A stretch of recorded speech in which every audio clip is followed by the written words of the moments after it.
We on the podcast we interviewed some we call them cold case detectives from back where I used to work, and one of the guys said that he quit using the word cold, and I agree with that because they don't like just get put up. They're waiting for that next piece. They're like alive. And I've told people before, so they've heard this. But when I was up in our unit, all of the unsolved cases that were in these big 3-inch binders were in a cabinet in the center of where we were. And what that was is that if I came into work one day and the staff assistant sent a phone call to my extension, I picked it up, and somebody said, "I've got information on Letha Rutherford," which is an unsolved.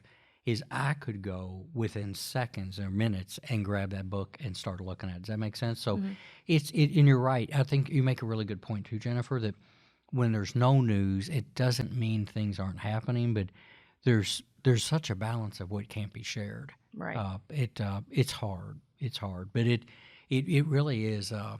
It's about having this thing when it runs to run effectively through the justice system, and you have to keep the faith. Yeah, can't not oh, lose please, yeah. faith. And I think that's back to where we started. I think that's what's so beautiful about the Facebook page, and then the vigil that you do every year is that's keeping faith, not letting go.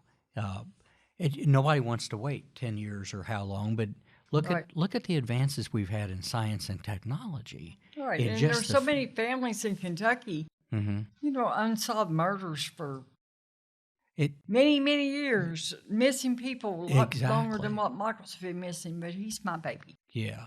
That's your child. And I've got, I also got 2 other pages, and one's Missing Men Nationwide in Crimes in honor of Michael Gorley. Right.